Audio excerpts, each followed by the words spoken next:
So how do you say Russian when you tell Russian? Мой друг?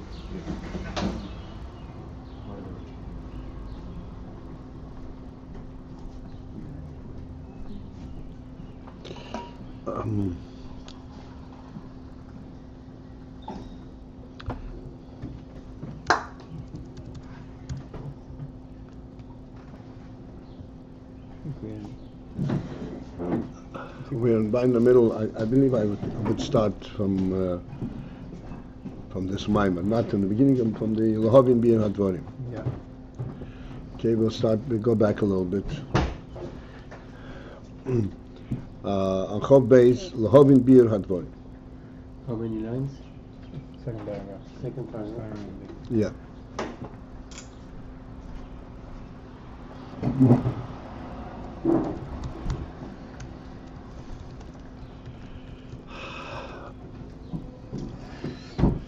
So we are going back with greater scrutiny to the Indian that Shabbos you don't blow shofar.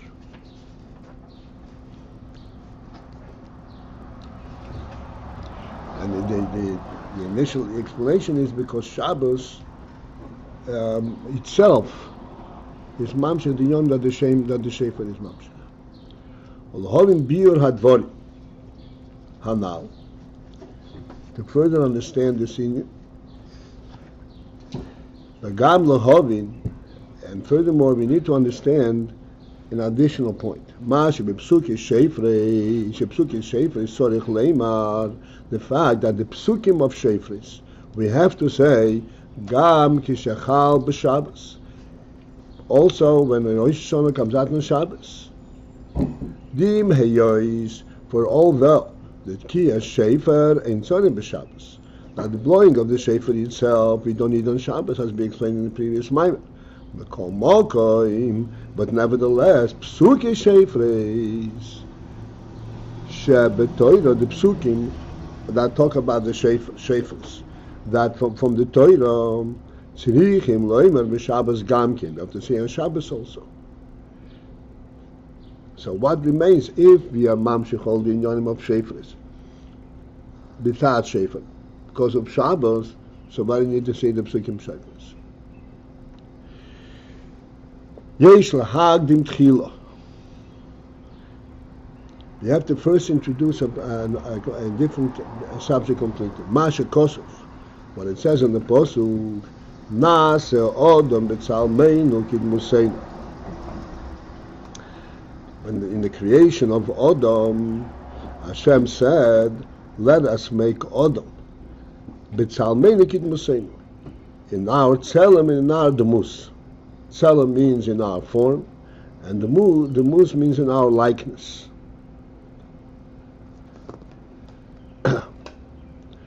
Which means, which the Pasuk is telling us, Sheho Adam Kolu. Oh, I'll put you on speakerphone. Mebechina. Oh, Slower? yeah, I'm calling right in. I'm sorry. You know what? Rabbi's calling the conference room. Sorry. Okay, you're welcome.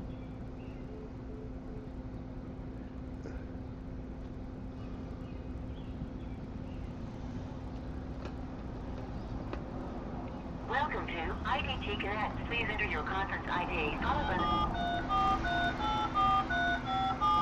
Welcome to the Milan Benoni's conference room. Please enter your password followed by the pound key. At the tone, please record your name followed by the pound key. Abba Paltiel. Thank you. You're now in you are participating. He's good. He's done it. He does it. I guess I have a bad connection. Okay, I'll redial. You hear it going, do, it's all doing okay. Yeah. He has to say his name. He likes it. Oh.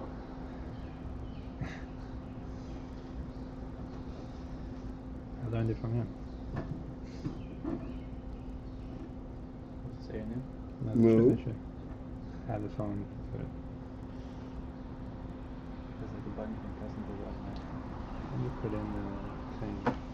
Commas mean pause, and you can put everything in there, have it pause. Good to close What's it. going on?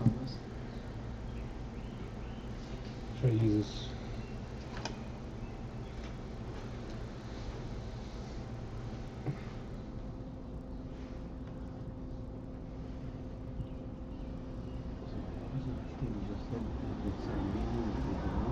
Yeah, the Talmenu Kiddumusim. So there's two inyanim, Selim and Demus. Selim is form and Demus is likeness. Likeness of what? I'll dial in with his phone. It says, Yeah. Kiddumusim. IDT In other words, Connect, please enter your conference ID. Hashem is like Adam is being made in our image. They told me. Welcome to the Right? conference room.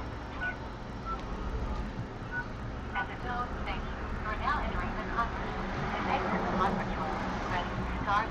For help, press *9. You are participant. Shlomo? No, we had an issue calling in, but now called into the conference room. See if it worked. You didn't see if it worked.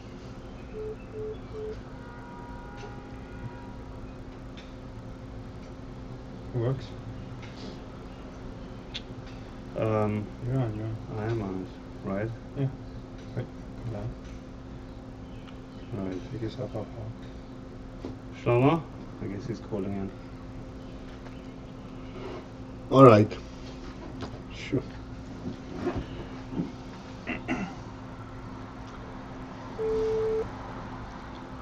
That's him. All right. So we are 3 lines into the second paragraph of this Maimer L'Hovel L'Kachtem Lachem, page 22.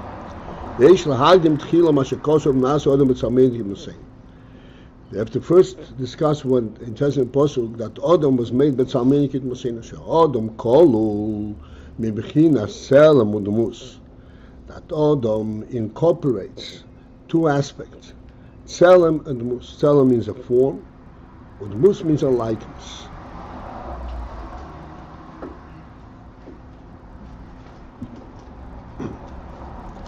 V'yodua ha'hefresh beineihem. The difference between these two is known in the following form. The Tselem hu bechinas suro atzmis. U'demus hu bechinas suro mitzura.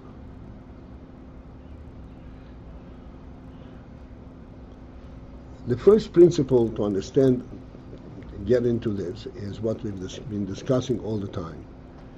That Odom is not a creature like all other creatures. Something that its entire presence is a worldly presence, from beginning to end. It is based on worldliness, and it exists within worldly parameters, and its entire lifespan, existence plan is in some kind, any kind of functionality within the worldly parameters. Adam is an entirely different creature. He is beyond the world. He represents the Creator himself in the world, but is representing the Creator. And this is the Pasuk says, that Adam was created with Tselem u'demus, with the form, with the godly form, and in likeness. In essence, as we said, this is a statement that says that Adam is outside of the world, and he represents a godly presence. And in this godly presence, it can be described and exists on 2 levels: Tselem and Demus. What is Tselem and Demus? Tselem is what's called Tsuro Atzmis. All right. Before we go on, we're saying that Odom represents a godly presence. He does not substitute God, because, to begin with, world and godliness are not interchangeable. There's no way that you can have godliness in a worldly presence within the world. What then is it that world in general is a presentation, a creation?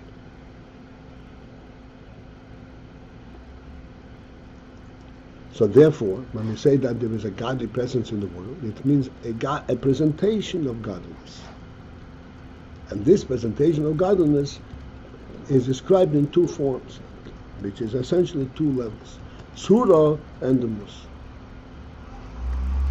which means the Tzura of godliness and the Demus of godliness.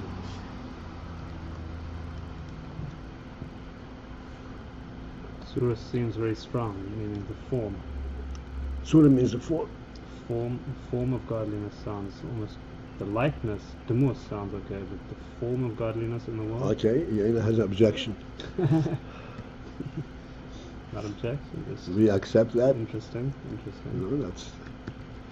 I also have an objection with that. Excuse me? I also have an objection. Speak up, an objection. Surah like surah. I don't. Oh, we didn't even get there. Okay.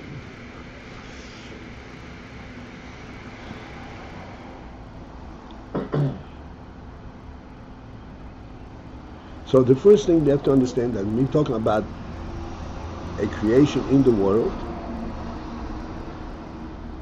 world everything is known and is present by virtue of its presentation of its tzura.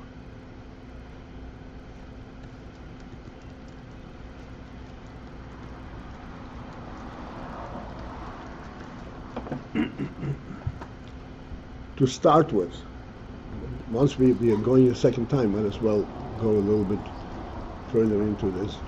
To start with, the human being, always described as having 10 koiches starting from Chokhmah on down. And there's a classic question which we dealt with many times. Why do we start from Chokhmah? Why not from Rotzen and Oynek? The primary presence of the human being is Rotzen and Oynek based. And as we always explain, that Chokhmah itself is based on Rotzen. This is the background, this is the base that provides for Chokhmah. And so what's the explanation why we start Odom from Chokhmah on? Because the answer is that Oynek and Rotzen are not on a worldly level. They don't have a worldly presence. This is still part of that which is above world.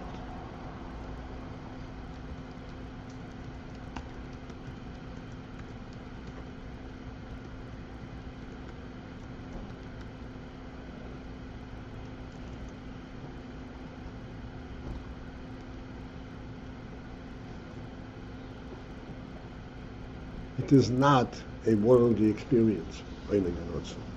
Oynek and Rotzen, and the very simple way of presenting it is that in the world everything is a keli v'tzura. Like we have Chokhmah, Seichel, and Midas. Chokhmah, Bina, and Das, they have their specific location in the human being where that functions. The foot does not, but there's not. You don't ask the foot, what do you think? You only ask the brain, what do you think? Why? Because thought does not exist in the foot. Thought exists only in the brain. This is how things are present when they are in a world presence. Everything has its precise location, precise statement, function. An additional in world. It's not additional. It's as a corollary of this is that in world function has a beginning and a middle and an end.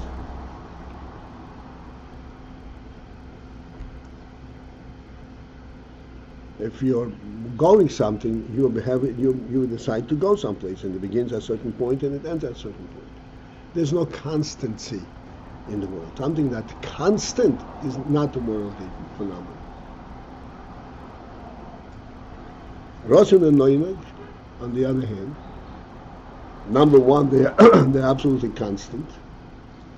And number two, they do not have a specific location, a specific manner that they function. The Rosen and Noinag are present in the foot equally as they are in the brain. It's a phenomenal thing.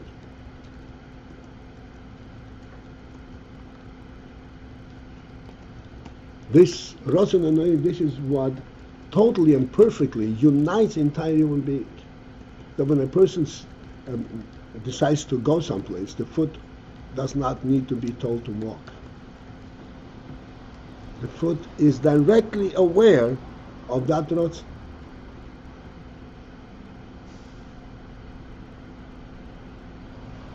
And when a person is walking, he does not have to think in terms of walking, he has to think where he's going. That's the brain's prerogative.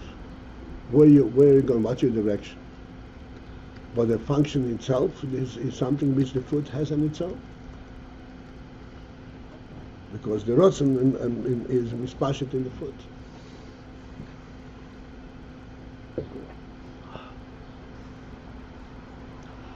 Even though we always explain that the human being, nothing functions automatically, everything goes through the brain. So that's absolutely correct. So it goes through the brain, but what goes through the brain? The Rotzen and Noinag. The brain is like the gatekeeper. The brain is what identifies all the koiches. You know that you have a foot in your brain. But once you know there is a foot, and the foot has a function of walking, so then the Rotzen is automatically recognized and surfaces in the foot.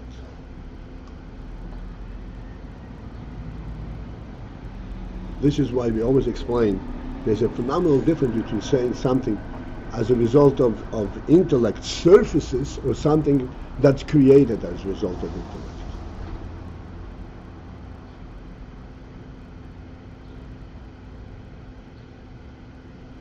The intellect can define certain things and says, this is how you say this, is how you say this. This is what the intellect defines and creates. But the initial element, say a human being is called a medaber, it's called a speaker. Speaking is an intellectual function. And yet, how do you find a human being as a medaber? Because in Hadibur, this is an essential reality in the person, except it surfaces through the services of the brain. And we identified many things in this fashion, like when the Gemara says, eating by the table and not eating b'shuk, this is an intellectual identity. But that identity is simply identifies how a human being on the Rotzen and Noinag level should eat. And then once that's identified, then that engulfs, that it spreads at every level. And just to hold in the food, the bread in your hand, and eat it, is not contrary to your brain. It's contrary to your very self. So are we saying that when these things surface, this is not a worldly experience? This is not a worldly phenomenon because it's based on an inherent truth. It's a Rotzen phenomenon. It's based on the reality of what the human being is. Right. Now, but it happens in the world.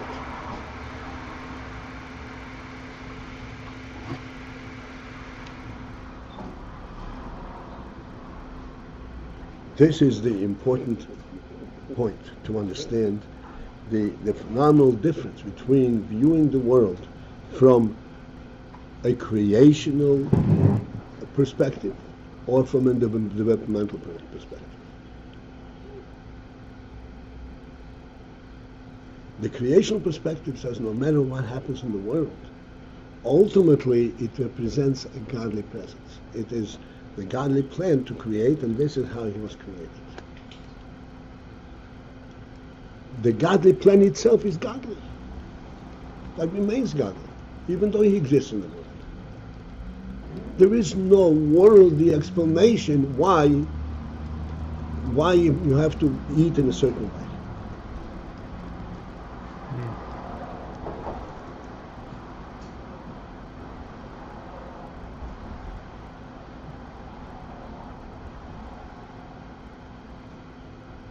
And we take this, the Torah takes us a step further, that even the manner that we rule ourselves, the signet is also superworldly, from our perspective, superworldly value.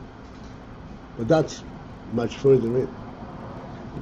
But speaking about the human being, yes, the human being has with him, he represents not only what he was created, but the Creator's plan himself, the Creator's presence in the plan of creating him.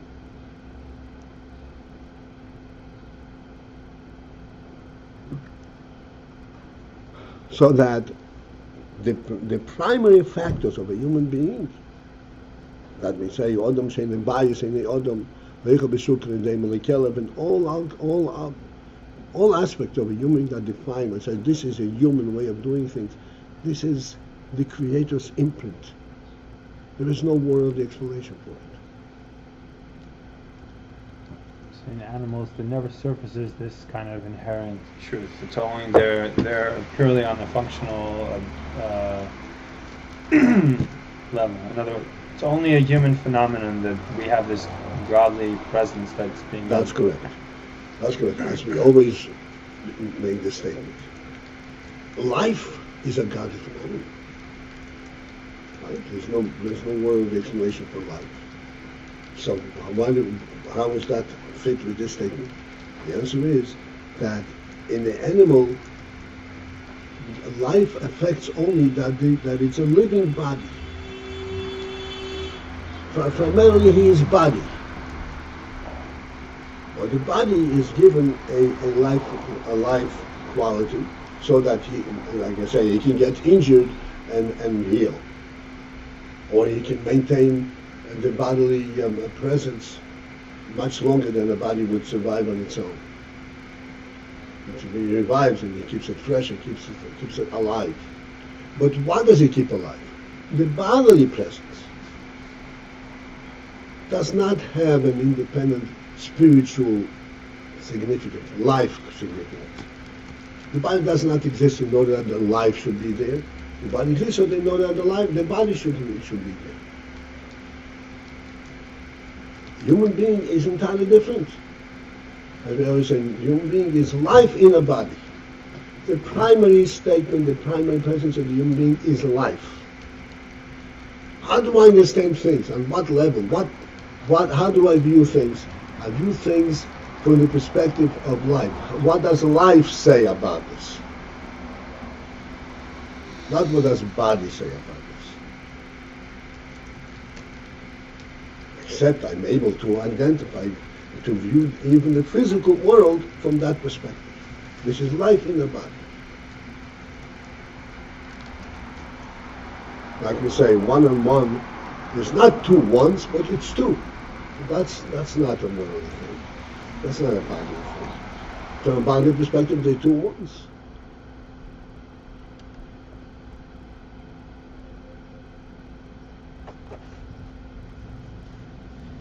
Yeah. So this is okay. So that's what it says when creation of Adam. It says, the godly element in the human being is identified at 2 levels of Tselem Udmus. Again, why Tselem Udmus? Why not the godly presence? Because in world, if it were a godly presence, then it's not in the world.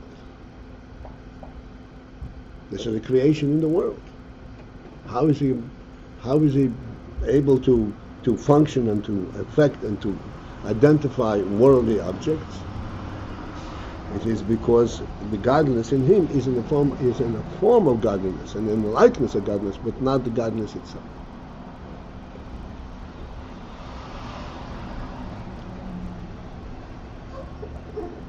Therefore, to conclude this statement, he can see a world, but he sees it from a godly perspective.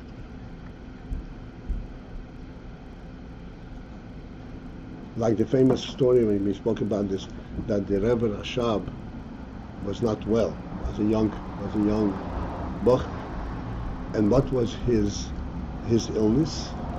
He wasn't able to see world. He was not able to see world.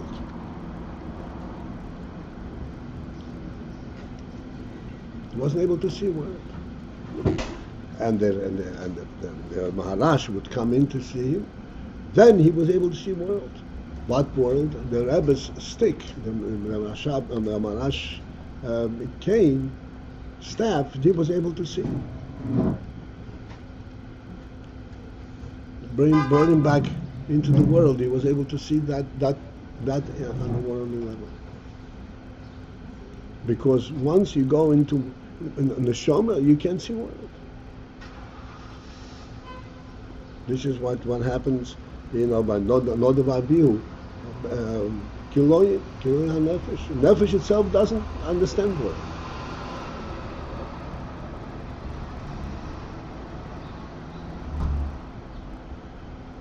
Because world can only be understood from a Tzelem and Muslim form perspective. Nefesh itself is not Tzelem and Demos. It's only when the Nefesh is in the group that we talk about Tzelem and Demos.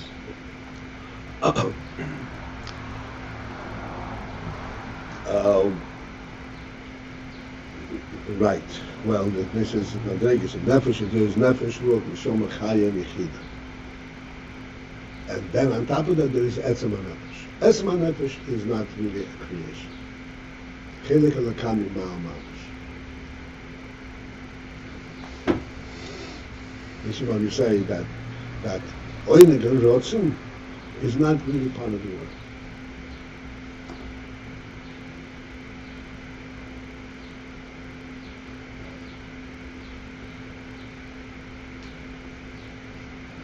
All right. So this is why it's called Tzelem with Muslim, because this is the Alakus, this is Tzelem Alakus, and this is the Muslim. And in this itself there are two madrigas. There's a Tzelem with Mus. What you're saying is about this story, that you're saying that he was sick, he didn't die, but he was sick. Nodav and Avihu, they died. What? Nodav and Avihu, they died like that. He did not die, he was just sick. Meaning, he did not hit the roof. He was just like in the middle, suspended somewhere. Well, should we say he couldn't, he wouldn't, because he learned Chassidus? Right, I guess so.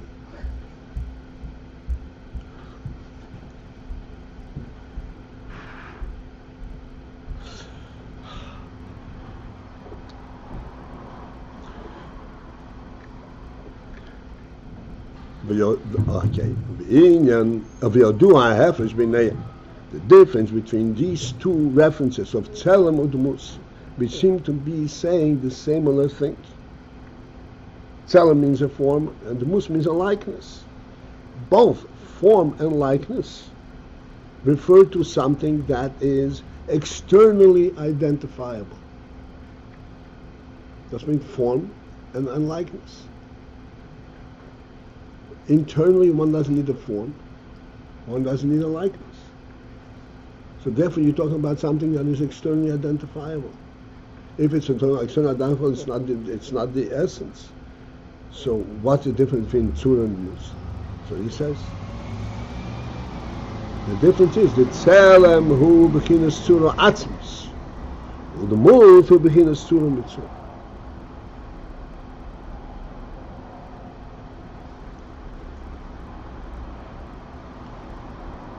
To understand Tzura Mitzura, you first have to have some relation, some grasp, and some point as of what is Tzura Atzmus mean.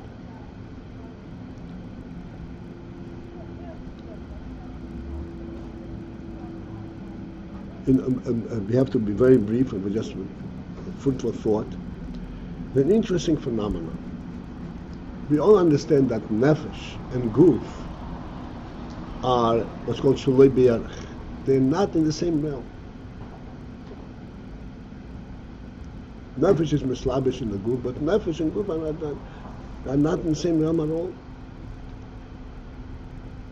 If they're not in the same realm, so therefore, when nefesh is mislabish in the guf, it is not a natural relationship.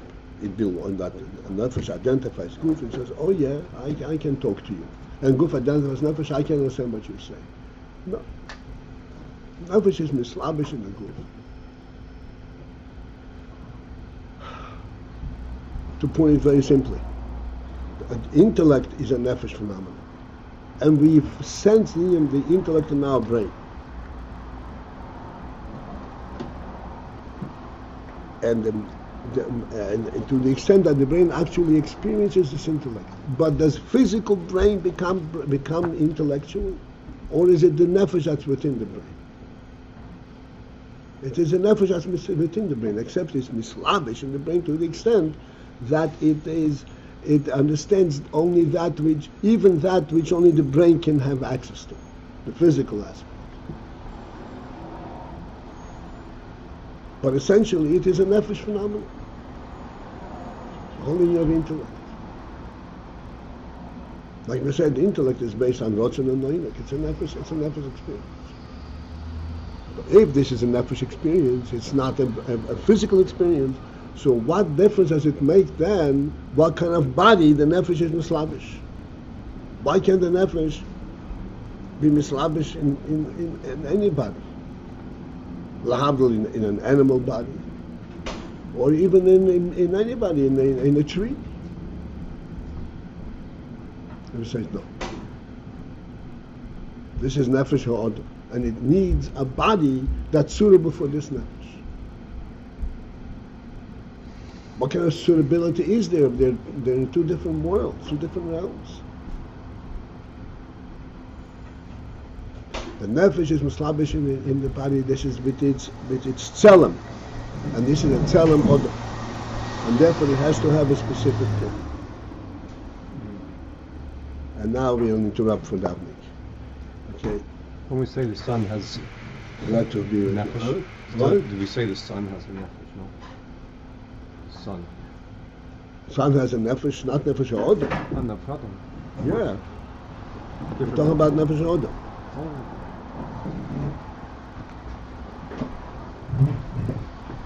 Is this doctor by Seichel that it's not a... Huh? Is this doctor by Seichel that it's only a nefesh phenomenon? Do we say like from the heart, that the heart... No. Not feels- only seichel. Seichel is something which does not make sense any other way. But no, the midas is also a nefesh phenomenon. Do we say that the goal is that the heart, the flesh of the heart should also feel something? Do we say that? So again? Do we say that through Chassidus, that the flesh of the heart should also feel something? Yes, which is all through the slapshus. That it should go into the flesh. But it is all because of the effect of the nefesh. There is no way that the nefesh can be in the goof long enough that the goof lives on its own. It's never going to happen. Only by Eliyahu. It's never going to happen. Or Yosef Lobe. And the goof is misburied, but it's no longer a physical goof.